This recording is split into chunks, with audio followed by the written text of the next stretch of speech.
Dictadura porfirista, el Estado liberal oligárquico. El plan de Tuxtepec alcanzó el triunfo a partir de la batalla de Tecuac, cuando el general Manuel González, bajo las órdenes de Porfirio Díaz, derrotó a las tropas de Lerdo. Entre octubre y noviembre de 1876 Porfirio Díaz ascendió al poder. Ya en enero de 1877 el general Díaz venció la resistencia de José María Iglesias y organizó elecciones presidenciales, en las que obtuvo la presidencia constitucional en el mes de mayo. Porfirio Díaz se mantuvo en el cargo durante más de 30 años de dictadura hasta 1911, por más que el lema antirreeleccionista le había servido como bandera política contra la reelección de Juárez en 1871 y de Lerdo en 1875. El régimen porfirista fue una larguísima dictadura que se distinguió por un control personalizado y militar de la vida nacional y por la represión social y política cuando el sistema lo requirió. Bajo el liderazgo de don Porfirio, el Congreso quedó sometido como un órgano legislativo al servicio del dictador. Se trata de un Congreso porfirista conocido como el Partido de los Científicos, quienes aplicaron principios positivistas y utilitaristas para mantener un rígido control bajo el lema de orden y progreso. De esta manera, la llamada paz porfirista resultó atractiva para una oligarquía terrateniente e industrial, principalmente favorable al capital extranjero. Además de manipular así al poder legislativo, Porfirio Díaz anuló en la práctica el modelo democrático que se había consagrado con la Constitución de 1857. El sufragio popular nunca se ejerció, pues se consideraba que no había suficiente madurez política electoral en México y que la estabilidad requería de una permanente presencia del dictador. En efecto, tras un primer periodo de gobierno porfirista de 1877 a 1881, el general Manuel González asumió la presidencia durante los siguientes 4 años en un acto de aparente alternancia. En 1884 los científicos autorizaron un segundo periodo presidencial de Porfirio Díaz y posteriormente, en 1887, el dictador pudo reelegirse otra vez. El Congreso porfirista modificó así la Constitución a favor del general Díaz.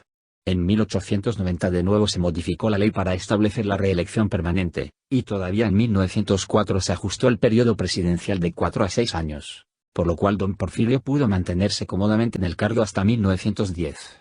La última reelección del general Díaz se dio en julio de ese año, aunque en noviembre estalló la Revolución Mexicana, según la iniciativa maderista estipulada en el Plan de San Luis. Otros recursos de la dictadura porfirista fueron el control de la prensa y de cualquier forma de oposición, para lo cual las fuerzas públicas y militares fueron utilizadas recurrentemente. También anuló el federalismo, proyecto político que el Partido Liberal había logrado consolidar en tiempos de la Reforma y de la Constitución de 1857. En lugar de gobernadores electos mediante votaciones, Porfirio Díaz aprovechó la estructura caciquil que existía en numerosas regiones del país para imponer y remover en los gobiernos locales a sus amigos y allegados, según su conveniencia personal. Incluso modificó a los ejércitos estatales para sustituirlos por tropas al servicio exclusivo de la dictadura.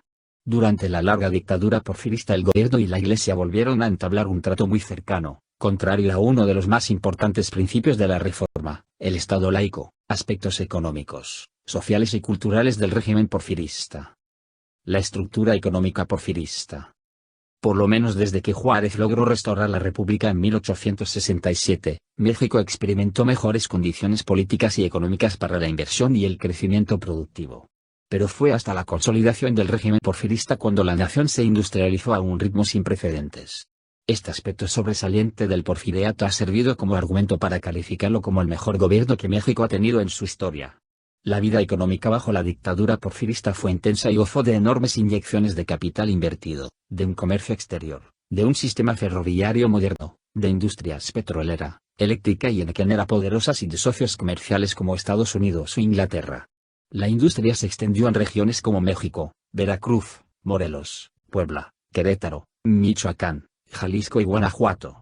Pero un análisis del crecimiento económico en el México porfirista revela que se trató de un modelo subsidiario benéfico para el capitalismo de esos países, más bien de carácter colonialista y subdesarrollado, con un alto costo social típico de las dictaduras latinoamericanas bajo la hegemonía de los intereses transnacionales estadounidenses. La inversión de capitales extranjeros en el México porfirista se remonta a 1880, cuando la deuda exterior se aproximaba a los 192 millones de pesos, motivo por el cual fue necesario ofrecer concesiones muy ventajosas a la inversión foránea. Las compañías internacionales se apoderaron de los recursos naturales de México y de la fuerza de trabajo obrera y campesina. El comercio, la industria y la agricultura se desarrollaron en manos extranjeras sin permitir consolidar un patrimonio nacional.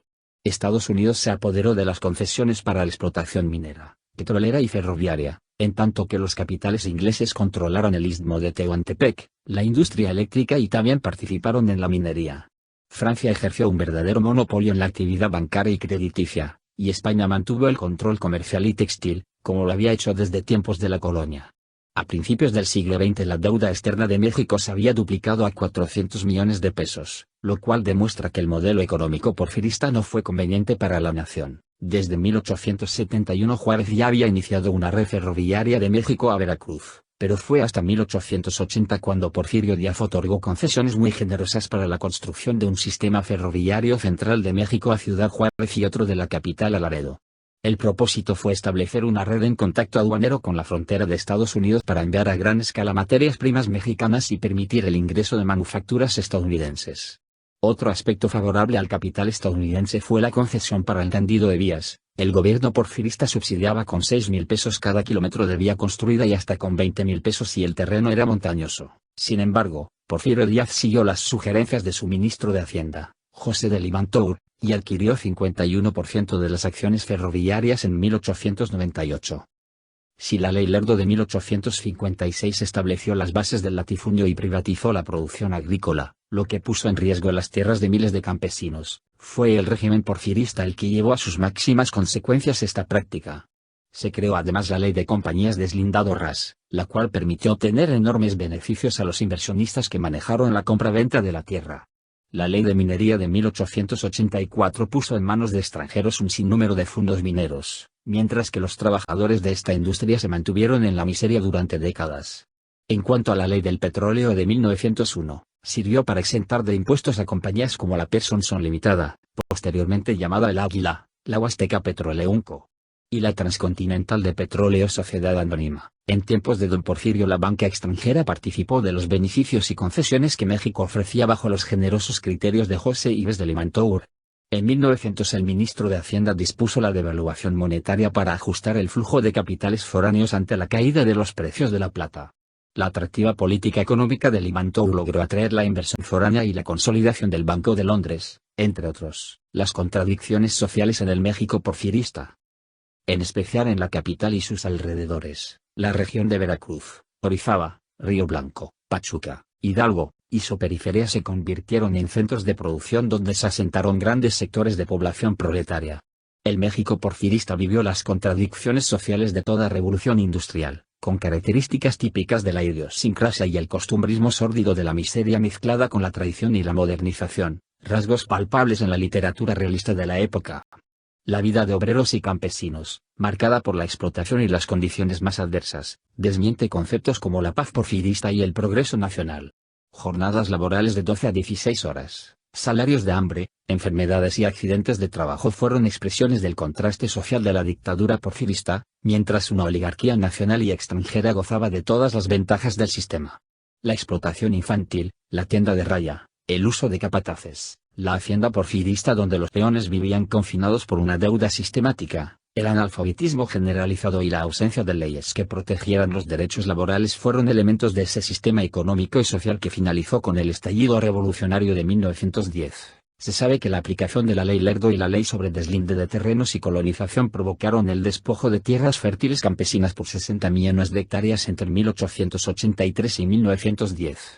Los grandes latifundios se adaptaban para el autoconsumo o para la producción mercantil cuando era posible.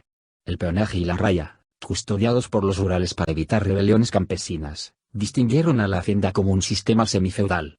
El exterminio sistemático de etnias como los yaquis o los tarahumaras y la venta de esclavos mayas a Cuba, última colonia española a fines del siglo XIX, fueron descritos por periodistas como Kenneth Turner, México bárbaro, de modo contundente. La paga de un jornalero mexicano a principios del siglo XX es comparable al de un trabajador asalariado en tiempos de la colonia. Sin embargo, el costo de la vida se había elevado dramáticamente.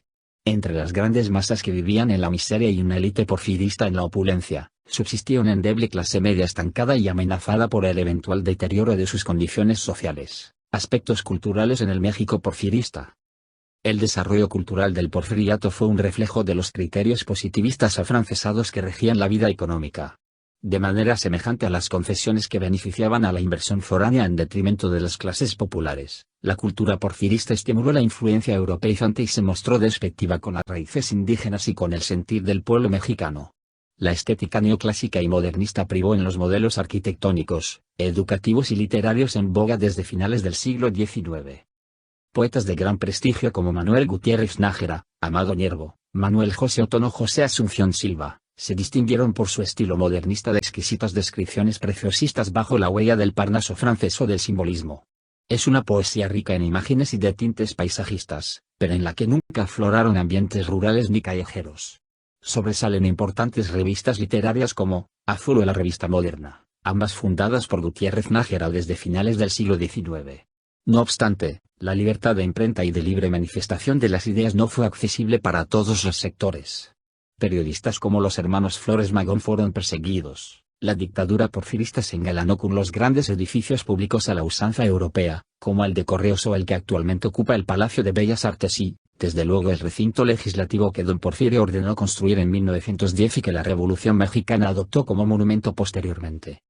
En cuanto a la educación pública, hubo iniciativas del Estado para establecer instituciones como el Ministerio de Justicia desde 1901 o la Secretaría de Instrucción Pública y Bellas Artes, ambas dirigidas por Justo Sierra, el más notable intelectual del régimen, quien se preocupó por una educación laica y científica, y por impulsar como tarea del gobierno la educación pública. Fue obra suya la fundación de la Universidad de México. La construcción del manicomio y de cárceles porfiristas refleja el sentido represivo del régimen, pero contrasta de manera paradójica con la escuela para sordomudos y con las escuelas normales para profesores, la Dirección General de Instrucción Pública o las escuelas municipales en sitios aislados. Pero como en los demás aspectos del México porfirista, el acceso a la educación superior y la oportunidad para asistir a universidades europeas eran privilegios oligárquicos en contraste con las carencias educativas de una población mayoritariamente analfabeta. Muy pocas personas podían asistir a la escuela, por eso es importante que quien tenga la oportunidad de estudiar, la aproveche al máximo. En el ámbito cultural persistió el positivismo como filosofía al servicio del régimen, ya que su objetivo era conservar el orden con el fin de alcanzar el progreso. Así los aspectos culturales en el porfiriato fueron un afrancesamiento de la vida artística y cultural, moda, mobiliario, costumbres, arquitectura, espectáculos como la ópera, música y teatro. Las nuevas corrientes del realismo y modernismo estuvieron representadas con la producción poética y novelística de Emilio Rabasa, Amado Ñerbo, Manuel Acuña, Federico Gamboa, Manuel Paino y Rafael Delgado. La historia nacional fue analizada por Vicente Riva Palacio, Francisco Bulnes y Justo Sierra Méndez. La creación del Ateneo de la Juventud por Alfonso Reyes, Antonio Caso, Pedro Enríquez Ureña y José Vasconcelos, entre otros, como una reacción a la enseñanza positivista. La publicación de la revista Azul y la revista Moderna en las que se mostraban los excesos del romanticismo y el culto a la forma, que reunieron a los grandes valores de las letras, Manuel Gutiérrez Nájera, Luis G. Urbina y Amado Ñerbo. La pintura tuvo dos vertientes, la europea y la nacional. Ejemplo de esta última fue la obra paisajística de José María Velasco. El grabado cobró un carácter nacional con José Guadalupe Posadas. Hubo gran actividad en el Conservatorio de Música y cobraron popularidad las obras de Felipe Villanueva, Juventino Rosas y Manuel M. Ponce, movimientos de oposición al régimen porfirista. En 1910 el dictador Porfirio Díaz celebró con grandes verbenas populares el primer centenario de la independencia. Representantes diplomáticos de otros países felicitaban a México por los logros políticos, culturales y económicos del régimen.